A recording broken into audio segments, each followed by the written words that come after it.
abençoe a todos. Estamos reunidos novamente. Hoje vamos estudar o capítulo 4 do livro de Gálatas. Mas antes de tudo, vamos orar ao Senhor. Amém? Senhor Deus, Todo-Poderoso, Santo, Santo, Santo, louvado seja o nome do Senhor. Obrigado, Deus, por mais oportunidade de estarmos reunidos, Senhor. Ministra nossos corações, Pai. Vamos ser apenas instrumento de tuas mãos. Tira toda dúvida, traz esclarecimento, possamos conhecer mais a tua palavra para podermos pôr em prática em nossas vidas. Para que sejamos cristãos autênticos, que possamos levar alegria ao teu coração. Por tudo que o Senhor, por gratidão por tudo que o Senhor faz por nós. Já fez. Receba nossa oração em nome de Jesus. Amém. Então, amados, vamos então para o capítulo 4, versículo 1.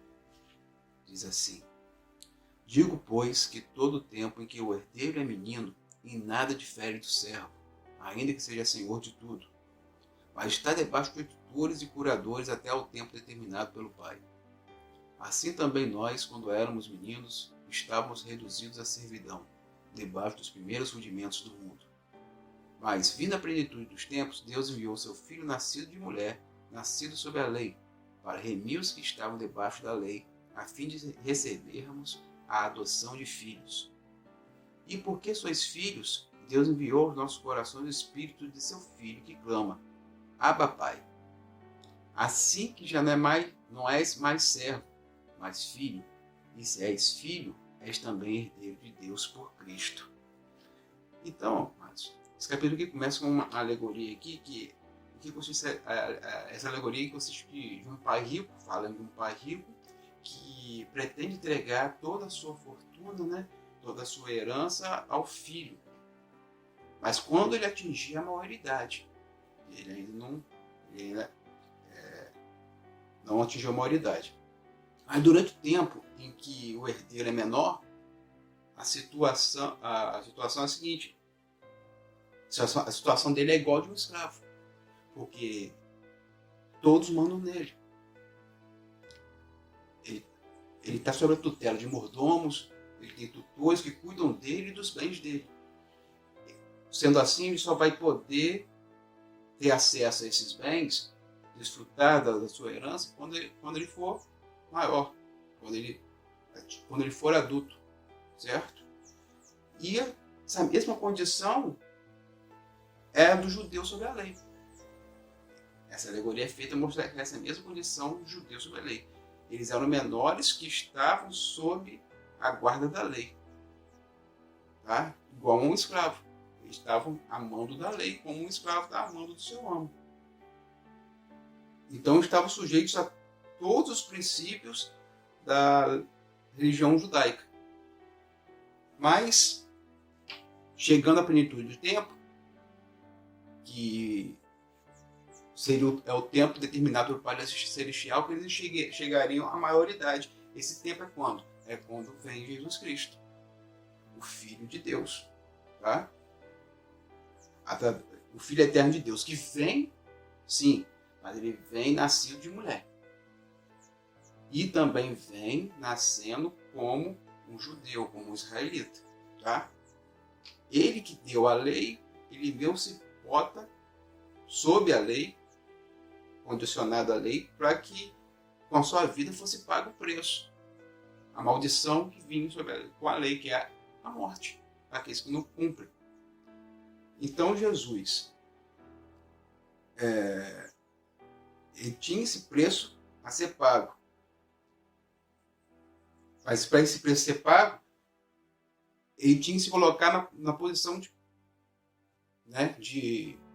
de homem, para que os homens pudessem ser colocados na posição de filho de Deus. Ele tinha que se colocar nessa posição para poder fazer essa transição, né? Que essa transição pudesse ser feita. Assim Jesus, ele se faz carne como um membro da raça humana e como um membro da nação judaica. Dessa forma ele pode pagar esse preço, tá? De outra forma não poderia ser feito o pagamento desse preço. E Jesus é 100% homem, 100% Deus. Amém? Quando esteve na terra, 100% homem, 100% Deus. Como 100% Deus, a morte dele tem valor infinito. E como sendo 100% homem, ele se bota na condição de poder substituir o homem. Sendo 100% Deus, 100% homem. Tá? E o mais interessante aqui, como a gente já começou a comentar, sendo por natureza filho de Deus, ele se coloca como filho do homem, para que nós, como filhos de homens, pudéssemos ser colocados na condição de filhos de Deus. Entendido? E o Espírito Santo traz esse entendimento para o coração da gente. Para aquele que crê em Deus, ele traz entendimento de que você agora é filho. Tanto que fala aqui, Abba Pai. O cristão fala Abba Pai. Abba quer dizer pai em aramaico. E pai, como conhecemos, vem do grego. Então, vamos dizer, como falar assim, pai, meu pai, paizinho. E um escravo não se direciona assim para o seu homem. Só um filho. Só um filho tem essa intimidade. E nós temos essa intimidade, você está falando aqui. Mas agora somos filhos de Deus. O crente já não está mais debaixo da lei. Ele agora é filho de Deus. Não tem aquela distância de um escravo para o seu homem. Nós temos intimidade com o Pai agora através da graça que vem através de Jesus Cristo. Amém? Então vamos adiante. Versículo 8. Mas quando não conhecias a Deus, servis aos que por natureza não são deuses.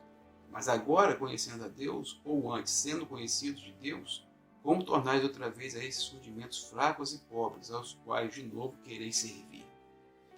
Então os Gálatas, antes que o Evangelho chegasse a eles eram idólatras, eles serviam a ídolos, né? Eram escravos de ídolos.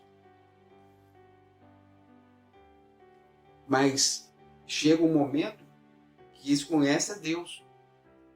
Aí ele fala aqui, mesmo que você não tenha profundidade, eles não tinham profundidade da palavra. Então, vou dizer assim, vocês não conhecem a Deus profundamente, mas Deus conhece vocês. Ele já conhece o coração de vocês, que aceitaram Jesus Cristo, então vocês são salvos. Mas ele fala, vocês estão voltando a uma prática antiga, vocês estão se pegando a coisas pobres, coisas fracas. Ele está falando que eles estavam começando a se sujeitar à lei, a tradições judaicas, que vinha a ser a circuncisão, guardar algumas datas judaicas, devia estar fazendo, se abstendo de algum alimento, como fazem os judeus. E vocês estão pegando coisas fracas, coisas pobres, sendo que vocês tinham mais forte que a salvação através da graça que chegou até vocês. Não que a lei ou essas tradições judaicas eram fracas, elas foram bonitas, foram importantes para o tempo delas, para o lugar delas. Não nesse tempo de graça, porque elas estavam se tornando barreiras para as pessoas chegarem a Jesus Cristo. Nesse momento aqui, não é mais cabível isso. É a época da graça. Isso está se tornando uma barreira para as pessoas chegarem a Cristo. Vamos ver muitos casos. Hoje em dia existe. Tem pessoas que seguem certas religiões que buscam essa guarda da lei, em parte, vivem pela graça, mas guardam parte da lei, trazendo coisas, elementos judaicos do Antigo Testamento para serem guardados hoje em dia. Existem certas religiões que fazem isso. E quando a pessoa sai dessa religião, ela se afasta da religião, para ela se afasta de Cristo, ela tem muito mais dificuldade para voltar, porque não é só, ela não vive só pela graça, ela também quer guardar a lei. E se vê impedida disso. Porque eu não posso voltar porque eu estou comendo isso. Não posso voltar porque eu não estou guardando esse dia. Isso se desfez. Isso é mais uma barreira que está se fazendo para você chegar a Cristo. Não é a intenção de Deus. Nós vivemos pela graça. Não estamos mais sob o jugo da lei. Amém? Então vamos para o 10. Guardai dias e meses e tempos e anos. Receio de vós que haja eu trabalhado em vão para convosco. Aqui está falando que os Gálatas estavam observando o calendário judeu. Então estavam observando seus sábados, suas festas, os tempos todos que eram guardados dentro do calendário judaico.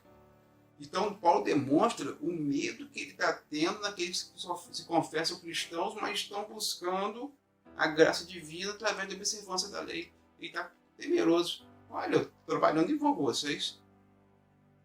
Estou explicando a vocês a graça, a liberdade que vocês têm em Cristo. E vocês estão buscando observância da lei para alcançar essa mesma graça. Então, o que está acontecendo? O que está faltando para vocês entenderem? Porque até pessoas que não são regeneradas, elas podem guardar tempos, guardar dias, guardar em festas, guardar em algumas leis. Elas não estão, mesmo que elas sejam regeneradas por Cristo Jesus, pode guardar. Portanto, a graça não vem por através dessa observância da lei, porque não tem participação humana. Vem de Cristo, vem de Deus, tá? Então a gente pensa, o que Paulo escreveu hoje para os cristãos, aqueles que se professam cristãos hoje em dia, mas querem guardar a lei também, né? Procuro guardar a lei para alcançar a graça. O que Paulo escreveu hoje? Para todos esses cristãos, essas comunidades cristãs que agem dessa forma. Procure imaginar. O que Paulo escreveria para eles hoje? Né? Temos que entender que é pela graça, não por observância da lei. Nós fazemos o que fazemos, nós nos guardamos, buscamos santidade por agradecimento, porque Deus escreveu tudo no nosso coração, através da ação do Espírito Santo. Nosso guia está aqui na palavra. Vivemos pela graça. Amém? Então vamos adiante. O 12. Irmãos, rogo-vos que sejais como eu, porque também eu sou como vós. Nenhum mal me fizestes. E vós sabeis que primeiro vos anunciei o Evangelho estando em fraqueza da carne. E não rejeitaste nem desprezastes isso que era uma tentação na minha carne. Antes me recebeste como um anjo de Deus, como Jesus Cristo mesmo. Então ele está falando aqui. Paulo era um judeu que estava sob a lei, mas agora em Cristo ele vivia, ele estava liberto da lei, ele estava livre, ele vivia de uma maneira livre da lei. Então ele fala assim, sejam como eu, liberto da lei e vivendo sobre a graça. Sejam como eu. Ele não está achando que o bonzão não, ele está falando assim, sejam como eu, desfrutando da minha liberdade. Porque eu sou como vós. Como vós está falando, como vocês eram. Porque eu, um judeu, que estou vivendo sobre a liberdade, sou como vocês eram antes. Vocês viviam sobre a liberdade da lei, vocês não tinham a lei sobre vocês. Então agora estou puxando a lei para vocês. Eu estou vivendo como vocês viviam. Sem o jugo da lei sobre a minha vida. Então seja agora como eu, e vivo na graça. Não passe a buscar esse peso da lei para vocês. Vocês não tinham antes. Ele está falando. E olha, ele vai lembrar. Lembrando quando eu fui para pregar a primeira vez com vocês, eu estava enfermo. Eu não estava nas minhas condições normais. Eu estava enfermo, eu estava doente. Mas isso não serviu, não foi um empecilho para vocês. Isso não fez vocês me desprezarem, não levarem em consideração o que eu estava falando. Vocês viram que eu não era o verdadeiro mensageiro de Deus. E trataram-me como fosse o próprio Jesus Cristo. Vocês viram que ali existia algo diferente, vinha de Deus que saía da minha boca. Vocês entenderam isso? Apesar do meu estado debilitado naquele momento. Vocês não levaram isso em consideração. Viram a diferença. É isso que ele está falando aqui com eles. Eles não tinham que trazer mais peso para eles, um peso que nunca teve. Nunca existiu para eles. A graça chegou para eles sem ter que tirar o peso da lei sobre eles. Agora eles estavam trazendo o peso da lei. Uma coisa que ele não pregou para eles. Amém? Então vamos agora para o versículo 15. Amém? Certo, amados? Qual é logo a vossa bem-aventurança? Porque vos dou testemunho de que, se possível fora, arrancaríeis os olhos e vos daríeis. Fiz-me acaso vosso inimigo, dizendo a verdade? Então, quando eles ouviram o Evangelho pela primeira vez, eles perceberam que grande bênção havia chegado até eles. de uma forma até que, ao ponto que eles estavam dispostos a tirar os próprios olhos para darem a Paulo. É interessante isso aqui porque nós não sabemos qual era o espinho, ao certo qual era o espinho na carne de Paulo.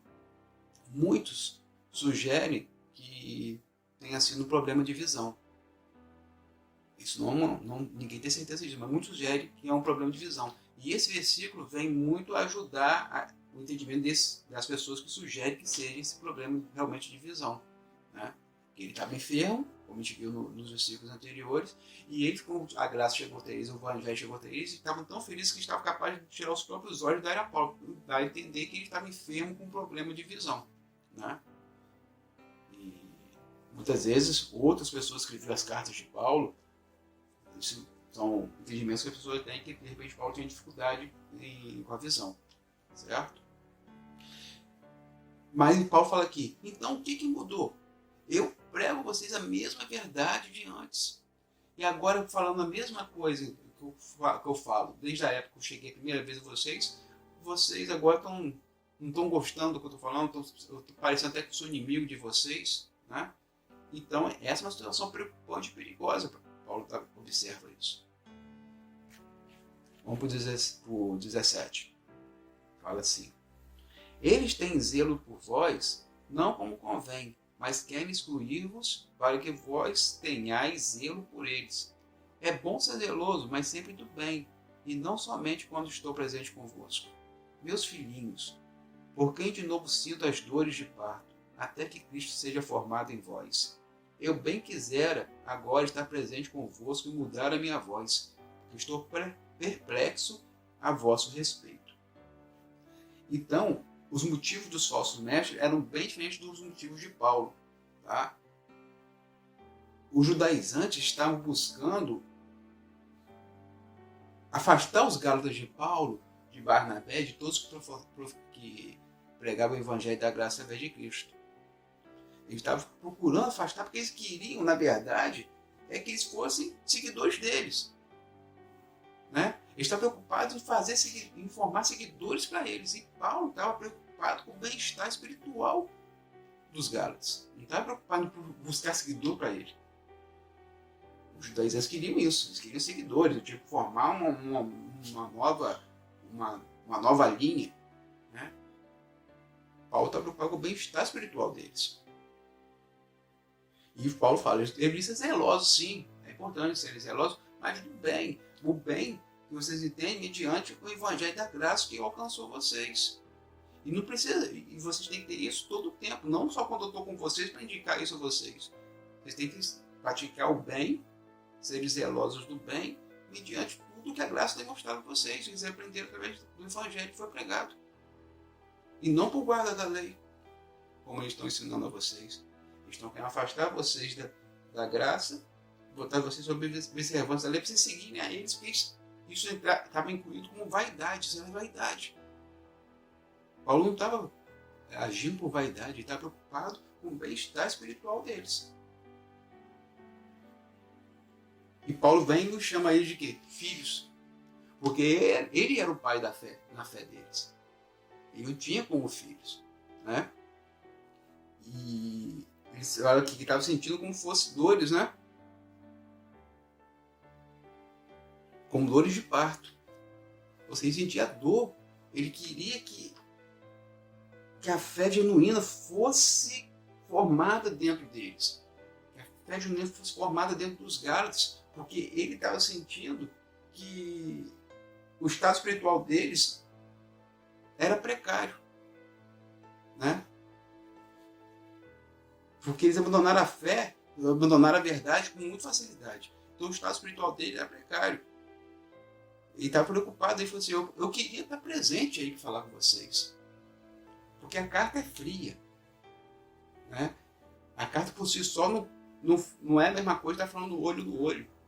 Do olho no olho ele ia mudar o tom, ele ia falar com severidade, em algum momento ele ia falar com ternura. É diferente o olho no olho do que a frieza que a letra traz. Não é a mesma coisa. Ele, poxa, eu queria estar aí com vocês. Para poder falar olho no olho com vocês. Estou preocupado com vocês. Vocês estão se mostrando uma debilidade que eu não tinha percebido, ou não tinha se mostrado para mim dessa forma. Vocês abandonaram a verdade com muita facilidade. Vocês foram enganados com muita facilidade. Queria estar presente, é isso que ele está falando aqui. A dor que ele está sentindo, a preocupação, mesmo de longe, como a preocupação que ele está sentindo, a dor que ele está sentindo, preocupado com eles. Tá? Então vamos lá para o 21. Fala assim: dizei-me vós, os que quereis estar debaixo da lei, não ouvides vós a lei? Porque está escrito que Abraão teve 2 filhos, um da escrava e outro da livre. Todavia, o que era da escrava nasceu segundo a carne, mas o que era da livre, por promessa. O que se entende por alegoria, porque estes são os 2 concertos. Um do Monte Sinai, gerando filhos para a servidão, que é Agar. Ora, esta Agar é Sinai, um monte da Arábia, que corresponde a Jerusalém, que agora existe, pois é escrava com seus filhos. Mas a Jerusalém, que é de cima, é livre, a qual é mãe de todos nós. Então, como os mestres judeus davam muita ênfase a Abraão, enfatizavam, por exemplo, a circuncisão, que começa lá em Abraão, o Paulo usa a história familiar de Abraão para mostrar o quê? Que o legalismo é escravidão e que a lei não pode ser misturada com a graça. Ele usa essa alegoria ele usa a história de Abraão para dar ênfase aqui nessa verdade. Então aqui nós vemos, os 2 filhos são Ismael e Isaac. Agar é a escrava e a livre é Sara, mulher de Abraão. Ismael nasceu de quê? Nasceu da intervenção de Abraão, ou seja, a intervenção humana, da carne. Enquanto que Isaac foi dado pela promessa de Deus, o filho da promessa. A história de Isaac e a história de Ismael representam uma verdade espiritual profunda, né, que Paulo vai explicar agora. Às vezes passa batido para a gente essa verdade espiritual, certo? Mas a alegoria começa aqui. As 2 mulheres representam o quê? Agar, a aliança da lei. E Sara representa a promessa, representa a aliança da graça. A aliança foi dada no Sinai, certo? Então essa aliança produziu escravidão. Assim, a escrava, que é a Agar, é um tipo perfeito da lei. A lei dada no Sinai gerou escravidão e a Agar é uma escrava. Então ela é o tipo da lei. Ela agora representa o quê? Jerusalém, a capital da nação judaica. A Jerusalém terrestre, que é onde aqueles que não creem na graça, não creem em Jesus Cristo, procuram justificação sob a lei, pela lei, guardando a lei. Mas tem a cidade de Jerusalém, a Jerusalém celestial. Essa é a capital dos que creem em Cristo, dos crentes. É a Jerusalém celestial. Jerusalém terrestre é a capital daqueles que buscam justificação pela lei, e os que buscam justificação pela graça, pela fé, é a Jerusalém celestial, que é a mãe de todos os crentes, seja judeus ou seja gentios. Vamos adiante. 27 diz assim: porque está escrito: alegra-te, estéril, que não dás à luz, esforça-te e clama, tu que não estás de parto, porque os filhos da solitária são mais do que os da que tem marido. Mas nós, irmãos, somos filhos da promessa, como Isaac. Então aqui no versículo 27, Paulo está citando Isaías 54, versículo 1, né, que fala que os filhos da cidade celestial serão um número maior do que os da Jerusalém terrestre. Tá? Ou seja, os filhos da promessa incluem judeus e gentios que creem que chegaram a Deus pela fé. Tá? E os filhos da lei são muito menores. Os que guardam observação, estão buscando a justificação por observância da lei, são muito menores que esse número. Os que buscaram a fé com os judeus, gentios, todos nós, todo mundo. E a Jerusalém terrestre são os que guardam a observância da lei. Tá? Então, os verdadeiros cristãos não nascem da vontade do homem. Não nascem da vontade da carne, mas nascem do quê? Da vontade de Deus. Da graça que vem pela vontade de Deus. A descendência natural não conta, não é o parâmetro, não conta. O que conta é o nascimento através da fé em Jesus Cristo. É isso que vai contar. Entendido? Vamos para o 29. Mas como, então, aquele que era gerado segundo a carne perseguiu o que era segundo o Espírito, assim é também agora. Mas o que diz a Escritura? Lança fora a escrava e seu filho, porque de modo algum o filho da escrava herdará com o filho da livre. De maneira que, irmãos, somos filhos não da escrava, mas da livre. Ou seja, vamos ver, Ismael zombou de Isaac. Está escrito lá em Gênesis. Ismael zombava de Isaac, e desde então os que nasceram da carne têm perseguido os que nasceram do Espírito. É isso que Paulo está falando aqui. Desde que Ismael zombou de Isaac, os que nasceram da carne zombam, perseguem os que nasceram do Espírito. A zombaria de Ismael e Isaac pode parecer boba para a gente, mas nela está uma verdade. Está registrada na Escritura. E Paulo vê aqui um princípio. Que princípio é? A carne briga com o Espírito. Não é um princípio que nós entendemos? A carne luta contra o Espírito. O filho que veio da carne lutando contra o filho que nasce do Espírito. O filho que representa a lei, que está sob a lei, lutando com o filho que representa a graça, a promessa de Deus. Então a gente vê, a Escritura mostra o quê? A lei não se mistura com a graça. Porque o filho da lei não vai herdar com o filho da graça. O filho da carne não vai herdar com o filho da promessa. Não vai ter herança junto. Aí em Gênesis, quando fala que não vai herdar com o filho da livre, o filho da escrava. Entendeu essa profunda verdade que existe aqui? É muito mais profundo. E às vezes passa batido nisso lá em Gênesis, né? Só serve como alegoria, sabendo que Ismael se separou de Abraão naquele momento. Mas mostra que a carne não convive com o Espírito. Certo? Não. É impossível herdar as bênçãos de Deus baseado no merecimento humano ou no esforço da carne. Só os que confiam em Cristo não têm ligação com a lei para obter justificação, obter a salvação. Certo? Eles se tornam filhos de Deus por serem filhos da mulher livre. Então eles também são livres. Eles não estão sob o jugo da lei. Porque a carne não se mistura com o Espírito. Não convive. E nós somos filhos da graça. Nós somos filhos da promessa que vem em Cristo, que é concretizada em Cristo. Nós somos filhos da livre, da aliança feita em cima de Sara, e não da aliança feita em cima de Agar. Amém? Eu espero que tenha sido proveitoso, que todos tenham entendido, tenha sido esclarecedor para todos, como foi para mim. Então, amados, terminamos por aqui.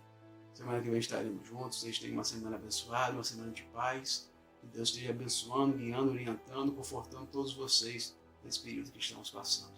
Vamos orar. Senhor Deus, muito obrigado, Senhor. Louvado seja o teu nome.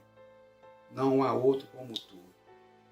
Obrigado por tudo que o Senhor realizou aqui nesse momento. Ó Pai amado, Pai querido, abra nossa mente, nosso coração, possamos aprender cada dia mais, nos tornarmos cristãos genuínos, que vivem de acordo com o que é agradável a Ti, põe uma alegria no seu coração, um sorriso na Tua face. Então, uma semana de paz, semana de alegria, nos oriente, nos guie, perdoe nossas falhas e pecados, Pai, nos ajude a melhorarmos. Que o Espírito Santo esteja agindo com o seu poder em nossas vidas, nos fazendo cristãos genuínos. Muito obrigado, Senhor. Receba a nossa oração, em nome de Jesus. Amém. Então, amados, até semana que vem. Tchau, tchau. Shalom.